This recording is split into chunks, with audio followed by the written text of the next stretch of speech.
Switching it over to our second therapy session, as we see the Strucker experiments live in action, which this is one of my favorite moments of the show, when we see this kind of big reveal of a foreshadowing of sorts of Scarlet Witch. As we see Wanda's in this experiment, she comes across the Mind Stone. She has a moment with the Mind Stone. She sees herself in the actual Mind Stone, which again, I think Matthew brought up earlier in regards to cinematography. This episode was gorgeous to look at. I mean, the cinematography, especially in this scene, was incredible.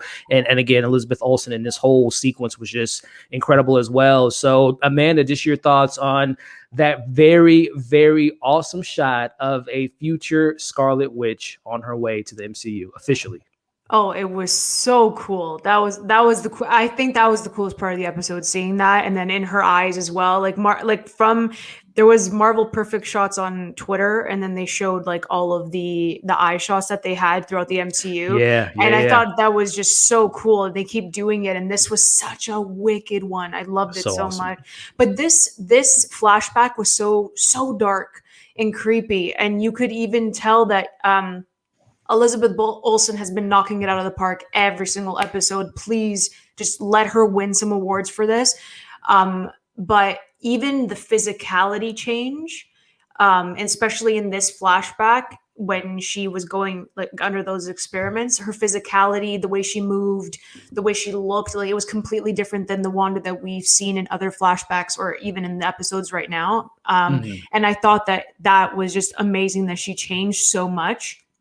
But this moment right here that you showed, that was just incredible. It was so cool. And it gets you so excited to see what else is coming, what's happening. We don't know what's going to happen, but it's wicked. And I hope that it comes true and it happens very soon.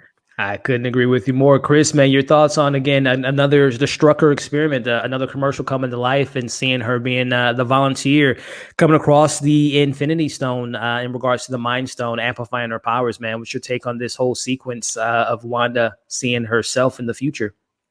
Yeah, I thought it was dope. I think anytime that we can help fill in these timelines that we haven't seen in watching all these different movies, it's just such an interesting way to tie it back in. It's just like, it's like the family of these phases just keeps weaving into each other. So I was like, damn, like this another like behind the scenes look. I was like, this is like a great, it's genius how they've even written all these movies that you can fill these things in.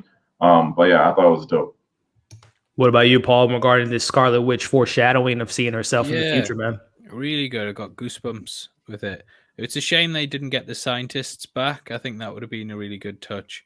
But yeah, I was hoping to see Strucker. I was hoping to see him make an appearance. Because the guy did kind of look similar. He had the glasses and stuff. I haven't looked it up. Have you guys looked it up on IMDb? Was he like Strucker, or was he recasted, or was just a random scientist that worked for HYDRA? I don't know. I have to look it up. But other than that, I mean, that's very minor.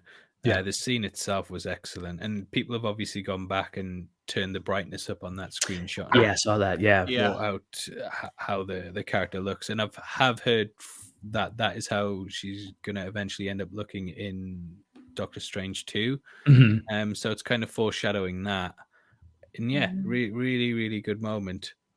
Just getting all these the backstory filled in, I think, is really good on these characters. Yeah.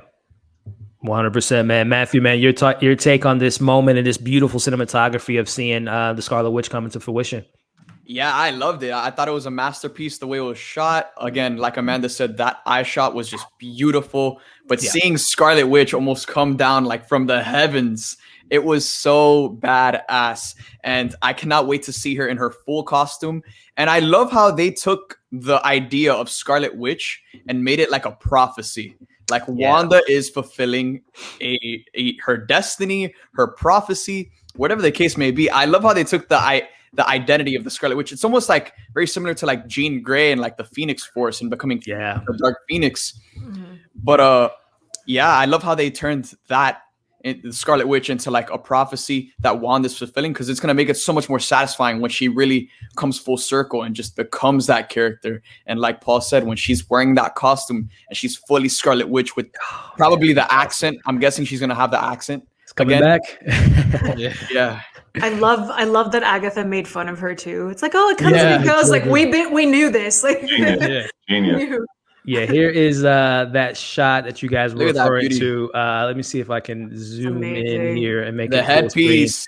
Yeah. It looks so sick. And I'm going to be straight with you. I love that she's actually like covered because of her other costumes. Yeah. Like I'm happy that Yeah. it looks so good. It looks like Magneto's too, which I'm like absolutely obsessed with. Mhm. Right. So yeah, it looks good. Sorry. I just wanted to add that. No, it's beautiful. And I think, like you said, Paul, I think we're going to, if not at the end of this show, then definitely come a Spider-Man if she's a part of that, which I think she's going to be in that movie. But definitely in Doctor Strange 2, she's going to be fully decked out in this comic book accurate design, which again, Marvel and the costumes, man, the costume design, they always knock it out of the park. And I can't wait to see that in the flesh. But